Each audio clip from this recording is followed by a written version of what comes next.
Thank you. Good morning. My name is Dr. Pratrup Gangabadha. Today I'll be talking about the retinal nerve fiber layer thickness in Parkinson's disease.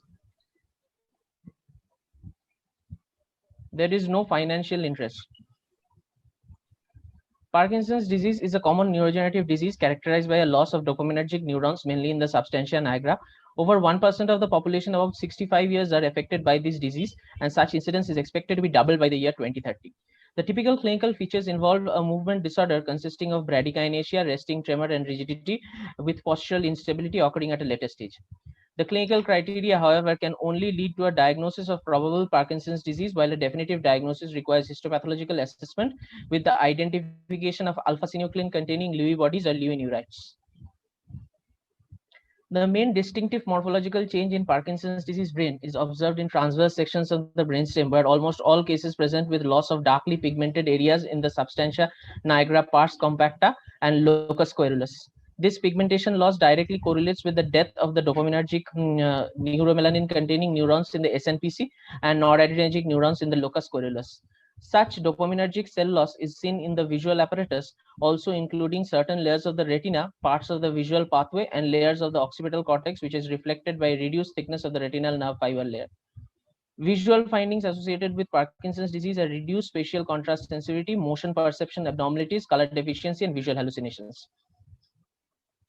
The objective of our study was to determine the retinal nerve fiber layer thickness changes in patients with Parkinson's disease and assess its relations with severity and duration of the disease. 42 patients with Parkinson's disease and 50 age-matched controls were enrolled in our study who attended the medicine OPD between January 2019 to December 2019. Only those cases of Parkinsonism which satisfied the United Kingdom Parkinson's Disease Society Brain Bank clinical diagnostic criteria were diagnosed as Parkinson's disease as included in the study. To have an idea of duration of disease, the duration of bradykinesia and tremor were noted. The Unified Parkinson's Disease Rating Scale developed by Fan et al. Was used to stage the severity of Parkinson's disease, which consisted of 5 segments: mentation, behavior and mood, activities of daily life, motor sections, modified Hoehn and Yahr scale, Schwab and England ADL scale. Each answer to the scale was evaluated during patient review.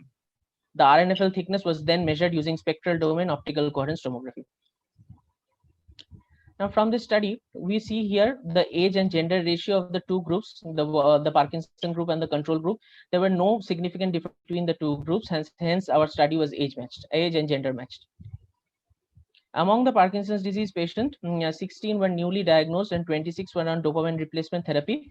Here we can also see the average duration of bradykinesia and tremor in the Parkinson's disease group.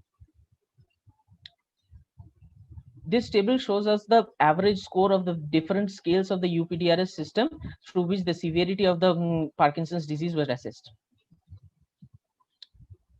Now, from this graph, we can see that there is a decrease in RNFL thickness in all quadrants in patients with Parkinson's disease than in the control group. The effect of RNFL thickness over time of over duration of disease were also assessed, and from here we can also see that patients with greater than 3 years of disease showed significantly decreased in RNFL thickness. So there was significant decrease in RNFL thickness in all quadrants in the Parkinson's disease patient when compared to the control group. The UPDRS subscale 1 to 4 had no significant correlation with the change in RNFL. Modified Hoehn and Yahr stage of Parkinson's disease, that is subscale 5, and the Schwab and England ADL scale or UPDRS subscale 6, all had significant correlation with the retinal nerve fiber layer thickness. The symptom duration for bradykinesia and tremor, which were used as surrogates for total disease duration, showed significant influence on RNFL. Now, in discussion, Kirbas et al. Found that the mean RNFL thickness was decreased in Parkinson's disease patients than in healthy controls. He showed that there was selective thinning of RNFL thickness in the temporal quadrant. Sengupta et al. In their study concluded that RNFL thickness of Parkinson's disease patient was much thinner than the control group in all retinal quadrants, with temporal thinning being more than nasal thinning.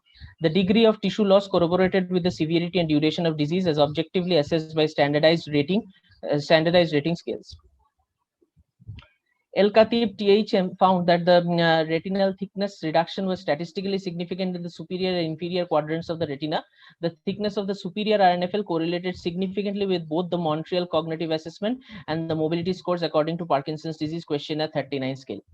They concluded that retinal changes seen in OCT was significantly correlated to the severity and duration of Parkinson's disease. Thus, the conclusion of our study was that that the RNFL thickness was significantly lesser in all quadrants in patients with Parkinson's disease when compared to the normal age-matched controls. The change in RNFL was also significantly related to the severity, as evidenced by their correlation with modified Hoehn and Yahr staging and Schwab and England radial scale, and also dependent on the duration of Parkinson's disease. There were several limitations to our study. The sample size was small. Long-term follow-up was needed to assess the progression of RNFL reduction in Parkinson's disease. For patients already on drug therapy with no prior UPDRS scores available, we had to rely on the off scores for the motor examination. These are my references. Thank you. Thanks, Pratirup, for finishing well in time. I have got one question. Did you rule out glaucoma in all cases in your study? Ruled out glaucoma or any other retinal diseases in this study. Okay, okay.